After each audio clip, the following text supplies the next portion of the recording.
Hi friends, welcome back. നിങ്ങളൊരു student ആണ്, നിങ്ങൾ എപ്പോഴും പുറത്തേക്കൊക്കെ പോയി കറങ്ങി അടിച്ച് ഒരു ദിവസം ഫുള്ളായിട്ട് പുറത്ത് കറങ്ങുന്ന ആളാണ്. നിങ്ങൾക്ക് ഫുൾ ഡേ ലാസ്റ്റ് ചെയ്യുന്ന ഒരു കിടിലം ബാറ്ററി സെറ്റപ്പ് ഉള്ള ഒരു 5G ഫോണിലേക്ക് അപ്ഗ്രേഡ് ചെയ്യണം. ഒരു 5G ഫോൺ വേണം, എന്നാൽ ബഡ്ജറ്റ് 10,000 താഴെ നിൽക്കുകയും വേണം. കാരണം നമ്മൾ സ്റ്റുഡൻസ് ആണല്ലോ, ഒരുപാട് കാശൊന്നും ചിലവേണ്ടാവില്ല. സോ അപ്പോൾ ആ ഒരു റേഞ്ചിൽ ഒരു ഫോൺ വേണം എന്ന് ആഗ്രഹിക്കുന്നെങ്കിൽ അത്യാവശ്യം നല്ലൊരു ഓൾ റൗണ്ടർ ഐറ്റമാണ് ഇത് IQ C10 Lite. ഇതിൽ അത്യാവശ്യം എല്ലാം ഉണ്ടെന്ന് പറയുന്നതിൻ്റെ കാരണം ഞാൻ വ്യക്തമായിട്ട് അൺബോക്സ് ചെയ്ത് കാണിച്ചു തരാം. ഇഷ്ടപ്പെട്ടാൽ മാത്രം ചൂസ് ചെയ്യാം. ഈ കാണുന്നതാണ് IQ C10 Liteൻ്റെ ബോക്സ്. പവർഫുള്ളാണ്, അഫോർഡബിൾ ആണ് എന്നൊക്കെയാണ് ഇതിൻ്റെ അവകാശവാദങ്ങൾ. നമ്മൾ ഓപ്പൺ ചെയ്യാണ്. മുകളിൽ തന്നെ ഫോണാണ് ഇരിക്കുന്നത്. അപ്പോൾ അതായി കാണുന്നതാണ് IQ C10 Lite. എങ്ങനെയുണ്ട് phone?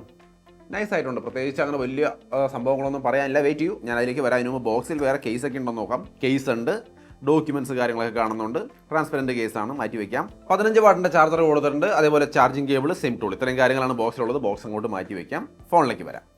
So IQ C10 Lite, ഇപ്പോൾ ഈ ഒരു ഫോണിൻ്റെ ഓരോ ഘടകങ്ങളായിട്ട് നമുക്ക് പരിശോധിക്കാം. അതിൻ്റെ ഡിസൈൻ സിമ്പിളായിട്ടുള്ള ക്ലാസിക് ആയിട്ടുള്ള ആ ഒരു ഡിസൈൻ തന്നെയാണ് ക്യാമറ മോഡ്യൂളിന് കൊടുത്തിരിക്കുന്നത്. ബാക്കിലെ ഒരു ഫിനിഷൊക്കെ നോക്കിക്കഴിഞ്ഞാൽ ലിക്വിഡ് മെറ്റൽ ടെക്സ്ചർ എന്നാണ് അവർ പറയുന്നത്. എന്തായാലും കൊള്ളാം, മോശമൊന്നുമല്ല, നൈസാണ്.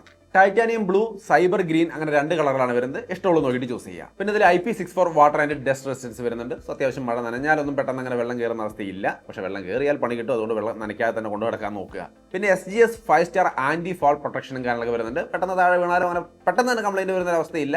എന്നാലും സൂക്ഷിച്ച് ഉപയോഗിക്കും. പിന്നെ മിലിറ്ററി ഗ്രേഡ് ഷോക്ക് റെസിസ്റ്റൻസും വരുന്നുണ്ട്. അതുകൊണ്ടാണ് ഞാൻ പറഞ്ഞത് അത്യാവശ്യം പെട്ടെന്ന് അങ്ങനെ താഴെ വീണ ചെറിയ വീഴ്ചകളിലൊന്നും അപകടം പറ്റാൻ സാധ്യതയില്ല, പറ്റിക്കൂടായില്ല. അതുകൊണ്ട് തന്നെ സൂക്ഷിച്ച് ഉപയോഗിക്കുക. നമ്മളെപ്പോഴും സൂക്ഷിച്ച് ഉപയോഗിക്കുക. ഒരു എക്സ്ട്രാ ലെയർ ഓഫ് സെക്യൂരിറ്റി എന്ന രീതിയിൽ ഈ പറഞ്ഞ പ്രൊട്ടക്ഷനുകളൊക്കെ ഇതിൽ കൊടുത്തിട്ടുണ്ട്. അതിൻ്റെ റേറ്റിംഗുകളൊക്കെ ഇതിൽ ഉൾപ്പെടുത്തിയിട്ടുണ്ട്. സ്ട്രോങ് ആയിട്ട് തന്നെയാണ് കൊണ്ടുവന്നിരിക്കുന്നത്. സോ അങ്ങനെയാണ് ഇതിൻ്റെ ഓവറോൾ ഡിസൈൻ. താഴെ 3.5mm ജാക്ക് വരുന്നുണ്ട്. അതേപോലെ type C port, main microphone, right സൈഡിൽ power button, volume button. Power ബട്ടണിലാണ് ഫിംഗർ പ്രിന്റ് സെൻസർ ഇൻഡിക്കേറ്റ് ചെയ്തിരിക്കുന്നത്.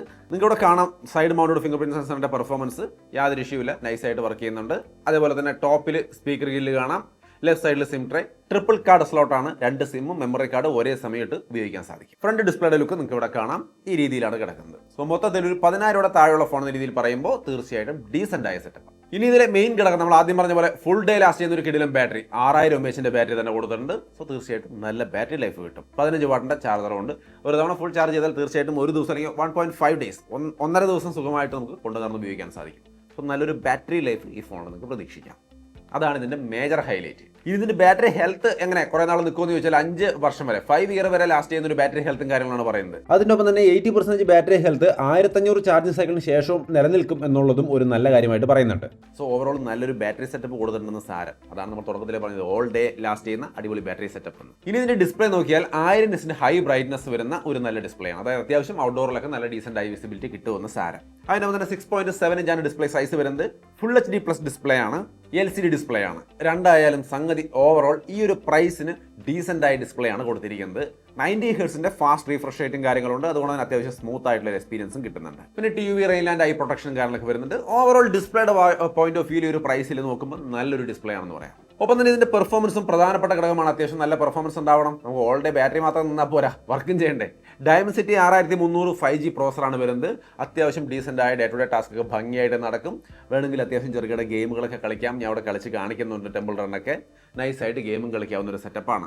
Plus 8GB Ram, extend Ram ഒക്കെ വരുന്നുണ്ട്. സോ 16GB റാമുള്ള ഫോൺ പോലെയൊക്കെ ഇത് ഉപയോഗിക്കാൻ സാധിക്കും 8GB റാമിൻ്റെ വേരിയൻ്റ് എടുക്കുകയാണെങ്കിൽ.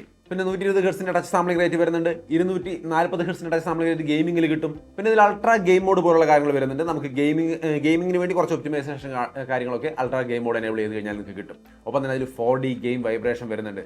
നിങ്ങൾക്ക് വൈബ്രേഷൻ എക്സ്പീരിയൻസ് കുറച്ച് നന്നായിട്ട് കിട്ടും എന്നുള്ളതാണ് അതിൻ്റെ പ്രത്യേകത.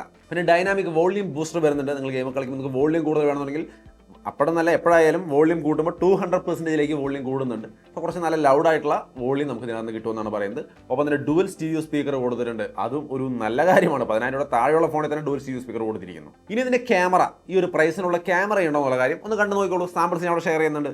50 MP മെയിൻ ക്യാമറയാണ്, സോണി ക്യാമറയാണ് വരുന്നത്. 2 MP ബൊക്കെ ക്യാമറ വരുന്നുണ്ട്. 5 MP ആണ് ഫ്രണ്ട് ക്യാമറ. അതൊക്കെ വളരെ മിനിമം ആയിട്ടുള്ള ഒരു സെറ്റപ്പാണ്. സാമ്പിൾസ് ഈ കിട്ടുന്ന രീതിയിലാണ്. നിങ്ങൾ 10,000 കൊടുത്തൊരു ഫോൺ എടുക്കുമ്പോൾ നിങ്ങൾക്ക് ഈ ഒരു ക്വാളിറ്റിയാണ് കിട്ടുക. ഈ ഫോൺ എടുക്കുമ്പോൾ ഇത് മതിയോ എന്നുള്ളത് നിങ്ങൾ നോക്കുക. ഓക്കെ ആണെങ്കിൽ ചൂസ് ചെയ്യാം. അതെനിക്ക് പറയാനുള്ളൂ. ഇത് ഡേ ലൈറ്റിലും ഇൻഡോറിലും എടുത്ത ഫോട്ടോസൊക്കെ ഞാൻ ഷെയർ ചെയ്തിട്ടുണ്ട്. വീഡിയോ സാമ്പിൾ ഞാൻ അവിടെ ഷെയർ ചെയ്തിട്ടുണ്ട്. എങ്ങനെയുണ്ടെന്ന് നോക്കുക. ഫുൾ HD വീഡിയോ റെക്കോർഡിംഗ് ആണ്. 4K ഒന്നുമില്ല. 10,000 താഴെ വരുന്ന ഫോണാണ്. ഇവിടെ നമുക്കൊന്നും പ്രതീക്ഷിക്കാനില്ല. ഉള്ള സംഭവങ്ങൾ ഈ രീതിയിലൊക്കെയാണ് കൊടുത്തിരിക്കുന്നത്. ഇത് നിങ്ങൾക്ക് മതിയാകുമോ എന്ന് നോക്കിയിട്ട് ഇഷ്ടപ്പെട്ടാൽ മാത്രം ചൂസ് ചെയ്യാം. സോ ഓവറോൾ ഇതിന്റെ പെർഫോമൻസിൽ വേറെ ഇഷ്യൂസ് ഒന്നുമില്ല. അത്യാവശ്യം ചെറുകിട ഗെയിം കളിക്കാനൊക്കെ ഉപയോഗിക്കാം. ഒരു 10,000 താഴെയുള്ള ഫോണിലെ പെർഫോമൻസ് എന്ന രീതിയിൽ നല്ല പെർഫോമൻസ് എന്നാണ് ഞാൻ ഉദ്ദേശിക്കുന്നത്, അതിന് മുകളിലേക്കല്ല. അപ്പോൾ അത് കൃത്യമായിട്ട് മനസ്സിലാക്കി വയ്ക്കുക, അത് പ്രതീക്ഷിച്ചുകൊണ്ട് എടുക്കാം. സോ അപ്പോൾ ഓവറോൾ ഒരു ഡീസെന്റ് ക്യാമറ സെറ്റപ്പ്, ആ പ്രൈസിന് വേണ്ടുന്ന ഒരു ഡീസെന്റ് ക്യാമറ സെറ്റപ്പ് ഉണ്ടെന്നാണ് ഞാൻ വിചാരിക്കുന്നത്. നിങ്ങൾക്ക് ഇഷ്ടപ്പെട്ടാൽ മാത്രം ചൂസ് ചെയ്യാം. ഒരു സ്പെഷ്യൽ സംഭവം, ടോർച്ച് കണ്ടോ, ഇത് അഡ്ജസ്റ്റബിൾ ആണ് കേട്ടോ. അതായത് ഈ ലൈറ്റ്, ക്യാമറയുടെ ഫ്ലാഷ് ലൈറ്റ് ആയിട്ട് വർക്ക് ചെയ്യുന്ന സംഭവം നമ്മൾ ടോർച്ചായിട്ട് എടുത്തിട്ട് ആ ടോർച്ചിനെ ടാപ്പ് ആൻഡ് ഹോൾഡ് ചെയ്താൽ കൺട്രോൾ ചെയ്യാനുള്ള ഒരു ഓപ്ഷൻ വരും. അതിൻ്റെ സ്ട്രെങ്ത് കണ്ടാൽ ഞാനിത് ഫുള്ളായിട്ട് കൂട്ടിയിട്ടുണ്ട്. ഒന്ന് കുറച്ചു ഇങ്ങനെ ഞാൻ കൂട്ടുന്നതിനനുസരിച്ച് സ്ട്രെങ്ത് കൂടിയും കുറഞ്ഞൊക്കെ വരുന്നുണ്ട്. സോ ടോർച്ച് നിങ്ങൾക്ക് ആവശ്യമുള്ള രീതിയിൽ സ്ട്രെങ്ത്തിൽ ടോർച്ച് ഫ്ലാഷ് ലൈറ്റ് ഉപയോഗിക്കാൻ സാധിക്കുന്ന ഒരു സൗകര്യം കൊടുത്തിട്ടുണ്ട്. നന്നായി എന്തായാലും അല്ലേ. ഫോൺ 10,000 ആണെങ്കിലും AI ഫീച്ചേഴ്സ് മസ്റ്റാണ്. അതിപ്പോൾ എല്ലാ ഫോണിലും ഉണ്ടല്ലോ. ഇതിലും അത്യാവശ്യമൊക്കെ ഉണ്ട്. AI ഇറേസ് വരുന്നുണ്ട്. നിങ്ങൾക്ക് ഇവിടെ കാണാം. അൺവാണ്ടഡ് ആയിട്ടുള്ള എന്തെങ്കിലും ഒബ്ജക്റ്റ് ഉണ്ടെങ്കിൽ ഇറേസ് ചെയ്ത് കളയാം. AI ഫോട്ടോ എൻഹാൻസ്, നമ്മൾ ഗാലറിയിൽ ഏതെങ്കിലും എഡിറ്റ് കൊടുത്ത് ഏതെങ്കിലും ഒരു ഫോട്ടോ ക്വാളിറ്റി കുറവുള്ളതുണ്ടെങ്കിൽ ഫോട്ടോ എൻഹാൻസ് കൊടുത്താൽ കുറച്ച് ക്വാളിറ്റി കൂടി കിട്ടുന്ന ഒരു സൗകര്യം കാണാം. പിന്നെ ക്യാമറയിൽ ഡോക്യുമെന്റ് മോഡ് എന്ന് പറയുന്ന ഒരു സംഭവമുണ്ട്. അത് ഓൺ ചെയ്തിട്ട് എന്തെങ്കിലും ഒരു ചെറിയ ഡോക്യുമെന്റ്, ഇപ്പോൾ ഈ ഐക്യൂവിന്റെ ഡോക്യുമെന്റ് നമ്മളോട് വെച്ചിട്ട് ജസ്റ്റ് ഒന്ന് ക്ലിക്ക് ചെയ്ത് കഴിഞ്ഞാൽ കറക്റ്റായിട്ട് നമ്മളത് സ്കാൻ ചെയ്തെടുത്ത പോലെ കണ്ടോ, ഫോണിന്റെ ഫുൾ സ്ക്രീനിൽ കറക്റ്റായിട്ട് ഡോക്യുമെന്റ് സ്കാൻ ചെയ്തെടുത്ത പോലെ ഇങ്ങോട്ട് വരും. അതാണ് ഡോക്യുമെന്റ്. ക്യാമറയിൽ ഡോക്യുമെന്റിന്റെ ഓപ്ഷൻ എടുത്താൽ മതി, ഡോക്യുമെന്റുകൾ ഈസി ആയിട്ട് സ്കാൻ ചെയ്തെടുക്കാം. പിന്നെ സ്ക്രീൻ ട്രാൻസ്ലേഷൻ, നമുക്ക് എന്തെങ്കിലും സ്ക്രീനിൽ ഇപ്പോൾ ഹിന്ദിയിലാണ് കിടക്കുന്നതെങ്കിൽ നമ്മൾ ഈ സൈഡിൽ നിന്ന് ഈ ബാറങ്ങ് വലിച്ചിട്ട് ഇവിടെ AI സ്ക്രീൻ ട്രാൻസ്ലേറ്റ് എന്നൊരു ഓപ്ഷൻ ഉണ്ട്. അത് ക്ലിക്ക് ചെയ്ത് കഴിഞ്ഞാൽ നമുക്ക് ഇഷ്ടമുള്ള ലാംഗ്വേജ്, ഇപ്പോൾ ഞാൻ ഇംഗ്ലീഷ് സെലക്ട് ചെയ്യുകയാണെങ്കിൽ ഹിന്ദിയെ ഇംഗ്ലീഷ് വെച്ച് കൺവേർട്ട് ചെയ്ത് കാണിക്കുന്നത് കൂടെ കാണാം. സോ ഇങ്ങനെയുള്ള കുറേ AI ഫീച്ചേഴ്സും ഇതിനകത്ത് വരുന്നുണ്ട്, അത്യാവശ്യം വേണ്ടത്. പിന്നെ ഇതിനകത്ത് Android 15 based fun touch OS 15 ആണ് വരുന്നത്.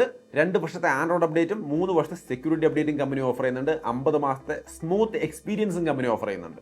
സോ അപ്പോൾ ഈ ഒരു പ്രൈസിന് അത്യാവശ്യം നല്ലൊരു OS അപ്ഡേറ്റിംഗും ഓഫർ ചെയ്യുന്നുണ്ട്. 10,000 താഴെയും ഈ ഒരു ഓഫറിംഗ് എന്ന് പറയുന്നത് തീർച്ചയായിട്ടും നല്ലതാണെന്നാണ് ഞാൻ വിചാരിക്കുന്നത്. 2-3 വർഷമൊക്കെ നിങ്ങൾക്ക് നൈസായിട്ട് കൊണ്ടുവരണം, ഉപയോഗിക്കാൻ കഴിയും. So overall design, display, performance, camera, battery എല്ലാം നോക്കുമ്പോൾ 10,000 താഴെ വരുന്ന ഒരു ഫോണാണ് എന്ന രീതിയിൽ പരിഗണിക്കുകയാണെങ്കിൽ തീർച്ചയായിട്ടും നല്ലതാണ്. സോ നിങ്ങൾക്ക് താല്പര്യമെങ്കിൽ പർച്ചേസ് ചെയ്യാം. പർച്ചേസ് ലിങ്ക് താഴെ ഡിസ്ക്രിപ്ഷനിൽ കൊടുക്കാം. ഇതിൻ്റെ price RAM and storage variant 4GB, 6GB, 8GB 3 RAM വേരിയൻറ്റുകളിൽ വരുന്നുണ്ട്. ഇഷ്ടമുള്ളത് നോക്കിയിട്ട് ചൂസ് ചെയ്യുക. സോ അപ്പോൾ അങ്ങനെയാണ് ഈ ഒരു ഫോണിൻ്റെ പ്രൈസും ഓഫേഴ്സും അടക്കമുള്ള കാര്യങ്ങൾ. എന്താണ് നിങ്ങൾക്ക് തോന്നിയെന്നുള്ളത് തീർച്ചയായിട്ടും കമൻറ്റായിട്ട് ഷെയർ ചെയ്യുക. കമൻറ്റൊക്കെ നോക്കിയിട്ട് താല്പര്യമുള്ളവർ താഴെയുള്ള ലിങ്ക് ക്ലിക്ക് ചെയ്ത് പർച്ചേസ് ചെയ്യണമെങ്കിൽ പർച്ചേസ് ചെയ്യും. സോ അതാണ് IQ C10 Lite എന്ന ഫോണിനെ കുറിച്ചുള്ള എൻ്റെ അഭിപ്രായം. വീഡിയോ ഇഷ്ടപ്പെട്ടാൽ ലൈക്ക് ഷെയർ ഒക്കെ ചെയ്യാം. വീണ്ടും അടുത്തൊരു വീഡിയോയിൽ നമുക്ക് കാണാം. ബൈ.